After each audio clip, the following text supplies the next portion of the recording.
प्यारे बच्चों, आज हमारा टॉपिक है अलजेब्रिक एक्सप्रेशन। चलो पहले हम देखेंगे ये अलजेब्रिक एक्सप्रेशन क्या होता है, यानी इसकी डेफिनेशन क्या है। It is a mathematical concept. ये जो अलजेब्रिक एक्सप्रेशन है ये एक मैथमेटिकल कॉन्सेप्ट है that contains constants, variables, coefficients and operations. ये जो अलजेब्रिक एक्सप्रेशन है इसमें कॉन्स्टेंट्स होते हैं। तो यहाँ पे हमारे पास एक अलजेब्रिक एक्सप्रेशन है 5x प्लस 9y माइनस 5। तो इसमें कांस्टेंट जो है वो ये -5 है। इसी तरह इसमें वेरिएबल्स होते हैं। ये जो अलजेब्रिक एक्सप्रेशन है इसमें दो वेरिएबल्स है, एक है x और दूसरा है y। इसी तरह इसमें कोएफिशिएंट्स भी है। ये जो अलजेब्रिक एक्सप्रेशन है इसमें कोएफिशिएंट्स भी होते हैं। तो यहाँ पे कोएफिशिएंट है 5 और 9, यानी ये जो 5x है इसका कोएफिशिएंट है 5। इसी तरह ये जो 9y है इसका कोएफिशिएंट है 9। तो इसी तरह ये जो अलजेब्रिक एक्सप्रेशन है इसमें ऑपरेशंस होते हैं।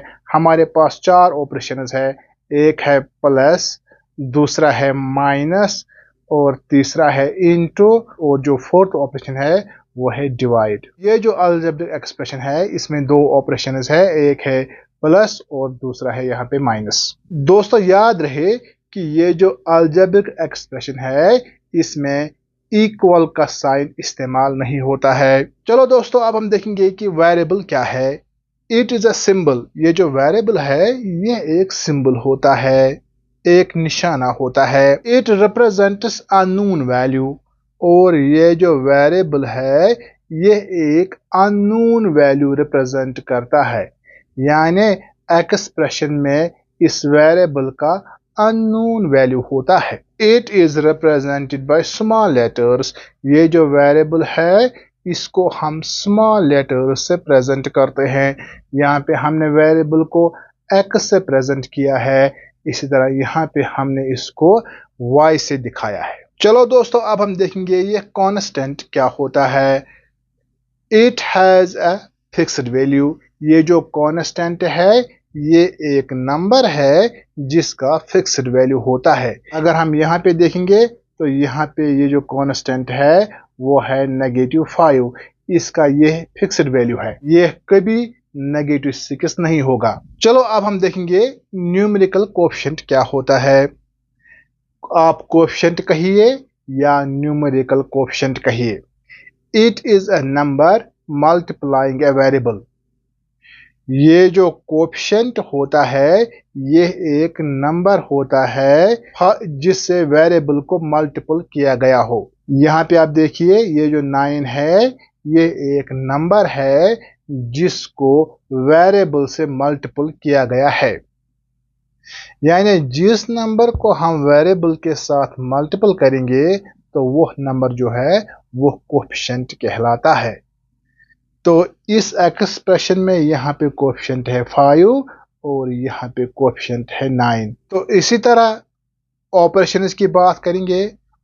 आप ऑपरेशन कहिए या ऑपरेटर कहिए, दोनों एक ही बात है।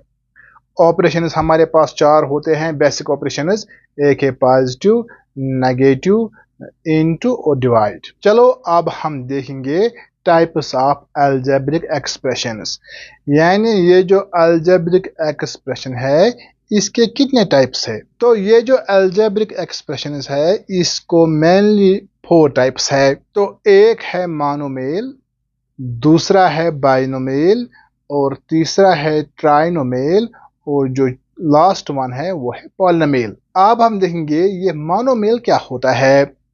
Mono means one. Expression contain only one term, यानी वो एक्सप्रेशन जिसमें खाली एक ही टर्म हो तो उसको हम मोनोमियल कहते हैं।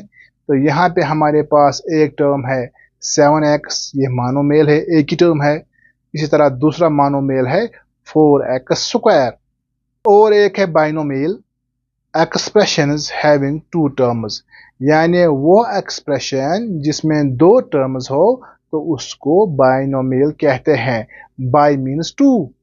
तो यहाँ पे हमारे पास एक एक्सप्रेशन है 7x प्लस 4x²।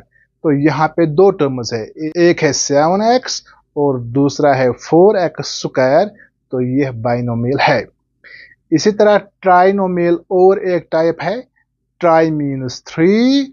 अब यहाँ देखिए, एक्सप्रेशंस हैविंग 3 टर्म्स, यानी ऐसे एक्सप्रेशंस जिनके पास 3 टर्म्स होंगे तो उसको हम ट्राइनोमियल कहते हैं। तो यहाँ पे हमारे पास एक एक्सप्रेशन है 7x प्लस 4x² माइनस 3। इस एक्सप्रेशन में 3 टर्म्स है, तो इसलिए हम इसको कहेंगे ये है ट्राइनोमियल। और जो लास्ट वन है वो है पॉलिनोमियल। पॉलिनोमियल का मतलब होता है अलजेब्रिक एक्सप्रेशन हैविंग वन और मोर टर्म्स, यानी पॉलिनोमियल वो अलजेब्रिक एक्सप्रेशन है जिसमें चाहे एक टर्म हो या एक से ज्यादा हो। नंबर 1।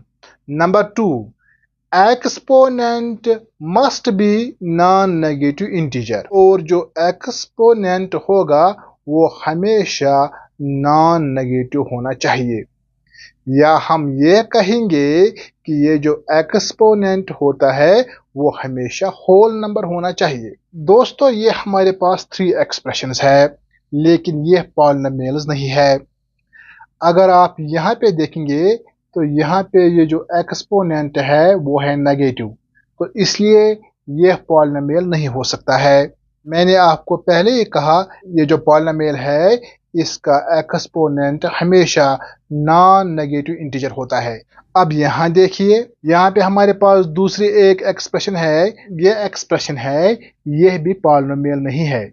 इसको हम इस तरह लिख सकते हैं y raised power 1/2 plus 5y² plus 9। तो इसलिए ये जो एक्सप्रेशन है यह भी पॉलिनोमियल नहीं है, क्योंकि इसका एक्सपोनेंट जो है वो है फ्रैक्शन। पॉलिनोमियल का एक्सपोनेंट कभी फ्रैक्शन नहीं हो सकता। यहाँ जो वेरिएबल है वो डिनोमिनेटर में है, तो इसलिए जब हम इसको ऊपर लाएंगे तो इसका जो एक्सपोनेंट है वो नेगेटिव हो जाएगा, तो इसलिए यह भी पॉलिनोमियल नहीं है। अगर ये जो एक्सप्रेशन है इसको हम इस तरह भी लिख सकते हैं x raised power -2 plus 3y minus 4।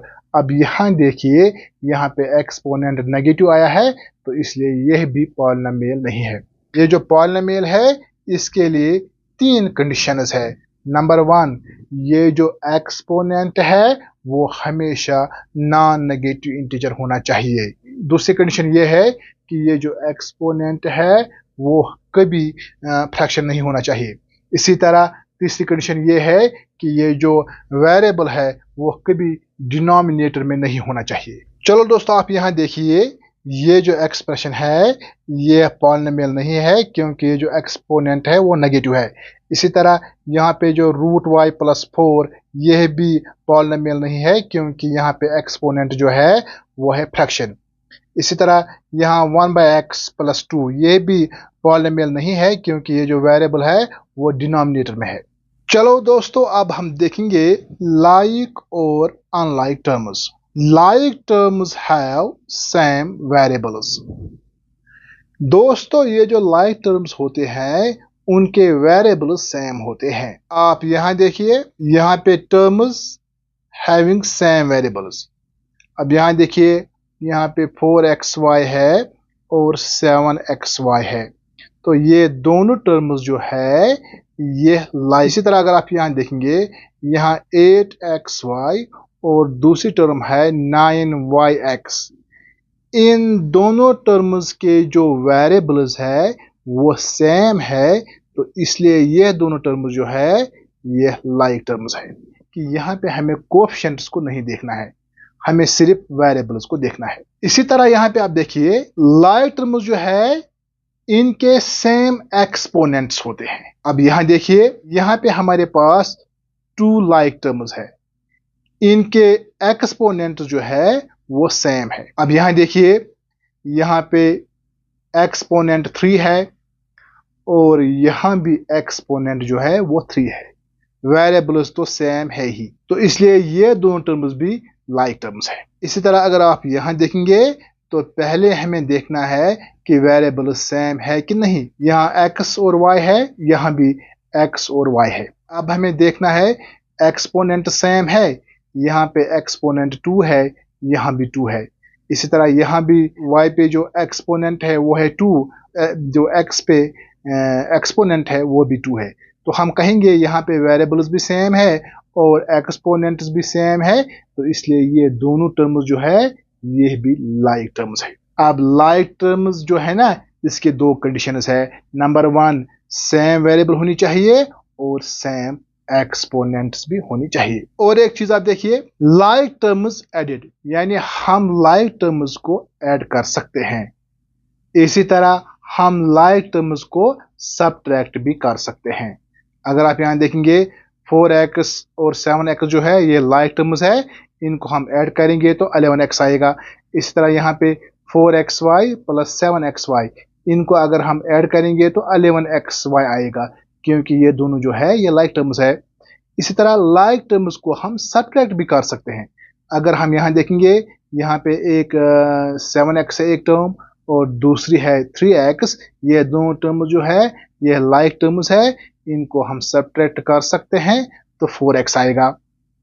इसी तरह आप यहाँ देखिए, यहाँ पे 8xy और 4xy, ये दोनों टर्म्स जो है ये लाइक टर्म्स है, इनको हम सबट्रैक्ट कर सकते हैं, यहाँ पे आएगा 4xy। जब हम 8xy को सबट्रैक्ट करेंगे 4xy तो यहाँ आएगा 4xy। दोस्तों चलो अब हम देखेंगे कि what is the difference between algebraic expression and equation.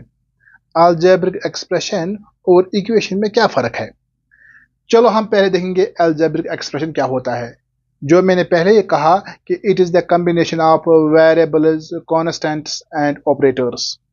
ये जो अलजेब्रिक एक्सप्रेशन है इसमें वेरिएबल्स, कांस्टेंट्स और ऑपरेटर्स होते हैं। दूसरी बात यह है कि अलजेब्रिक एक्सप्रेशन में इक्वल साइन इस्तेमाल नहीं होता है। अब इक्वेशन क्या होती है, two algebraic expressions are set equal to each other, यानी यहाँ पे हम दो अलजेब्रिक एक्सप्रेशंस लेते हैं, इनके बीच में हम इक्वल का साइन इस्तेमाल करते हैं, यानी दो एक्सप्रेशंस आपस में बराबर होते हैं। It shows relationship. अब दिलचस्प बात यह है कि ये जो इक्वेशन है ये हमें रिलेशनशिप दिखाती है, जिसको हम बाद में एक्सप्लेन करेंगे। अब यहाँ देखिए, इट कैन बी सॉल्व्ड, ये जो इक्वेशन होती है इसको हम सॉल्व करते हैं, यानी वेरिएबल का वैल्यू निकालते हैं। चलो अब हम इसको यहाँ पे सीखने की कोशिश करेंगे। तो यहाँ पे हम पहला जो कॉलम है इसमें हम फीचर्स पढ़ेंगे, दूसरा कॉलम जो है इसमें हम अलजेब्रिक एक्सप्रेशंस के फीचर्स पढ़ेंगे और तीसरा कॉलम जो है इसमें हम अलजेब्रिक इक्वेशन के फीचर्स पढ़ेंगे और डिफरेंस भी देखेंगे। अब यहाँ देखिए, इक्वल साइन, किसमें इक्वल साइन इस्तेमाल होता है, इक्वेशन में इक्वल साइन इस्तेमाल होता है, इसलिए यहाँ पे हमने लिखा यस। अब यहाँ पे देखिए इक्वल साइन इस्तेमाल किया गया है, यहाँ पे लिखा गया है नो, क्योंकि अलजेब्रिक एक्सप्रेशन में इक्वल साइन इस्तेमाल नहीं होता है। अब देखिए रिप्रेजेंट, ये जो अलजेब्रिक एक्सप्रेशन है ये किसी वैल्यू या किसी क्वांटिटी को रिप्रेजेंट करता है। ये जो अलजेब्रिक, ये हमें दो एक्सप्रेशंस के दरमियान रिलेशनशिप दिखाता है। तीसरा फीचर है कैन बी सॉल्व्ड, यानी ये जो अलजेब्रिक एक्सप्रेशन है इसको हम सॉल्व नहीं कर सकते हैं, इसको हम सिर्फ सिंप्लीफाई कर सकते हैं। यानी अगर हमारे पास एक एक्सप्रेशन है 4x प्लस 2x तो वो होगा 6x, यानी इस x ये जो वेरिएबल है इसका हम वैल्यू नहीं निकाल सकते हैं एक्सप्रेशन में। अगर हम अलजेब्रिक इक्वेशन में देखेंगे तो यहाँ पे हम इस x का वैल्यू निकाल सकते हैं। ये जो इक्वेशन है इसमें सॉल्यूशन होता है, यानी सॉल्यूशन एग्जिस्ट्स। सॉल्यूशन का मतलब होता है कि यहाँ पे हम वेरिएबल का वैल्यू निकाल सकते हैं। हमारे पास एक इक्वेशन है x plus 5 is equal to 18, तो यहाँ पे जो x है इसका वैल्यू है 13, तो इसलिए यहाँ पर हम वेरिएबल का वैल्यू निकाल सकते हैं, तो यहाँ पे हम अलजेब्रिक एक्सप्रेशन में हम वेरिएबल का वैल्यू नहीं निकाल सकते हैं। दोस्तों हमारे पास एक एक्सप्रेशन है 3x plus 9 represent some quantity. ये जो 3x प्लस 9 है ये किसी क्वांटिटी को रिप्रेजेंट करता है। अगर हम इस वेरिएबल का वैल्यू देंगे 4 यानी x का वैल्यू देंगे 4, तो हमारा ये जो पूरी एक्सप्रेशन है ना, इसका वैल्यू आएगा 21। यानी ये 3 जो है इसको मैंने यहाँ पे लिखा, x की जगह लिखा 4, प्लस करेंगे ये 9, तो ये होगा 3 इंटू 4 वो होगा 12, प्लस करेंगे 9 तो वो आएगा 21। यानी इस पूरे एक्सप्रेशन का वैल्यू हमें मिला है 21। इसी तरह आप यहाँ देखिए 3x plus 9 is equal to 27, तो ये इक्वेशन है। ये इक्वेशन जो है ये हमें रिलेशनशिप दिखाता है, और ये जो यहाँ पे एक्सप्रेशन है ये हमें वैल्यू दिखाता है या क्वांटिटी दिखाती है। अब हम यहाँ देखेंगे कि रिलेशन का मतलब क्या होता है। It means when we add 9 to 3 times a number we get 27। जब हम 9 को ऐड करेंगे 3 टाइम्स अ नंबर तो हमें मिलेगा 27। तो इसी चीज को हम रिलेशनशिप कहते हैं। दोस्तों आज की वीडियो में हम इतना ही पढ़ेंगे। मुझे उम्मीद है कि आपको आज का वीडियो अच्छी तरह समझ आया होगा। तो फिर इस चैनल को ज़रूर सब्सक्राइब कीजिएगा, ताकि जो भी आने वाले वीडियोस होंगे उनकी नोटिफिकेशन आपको सबसे पहले मिल सके। Thank you for watching.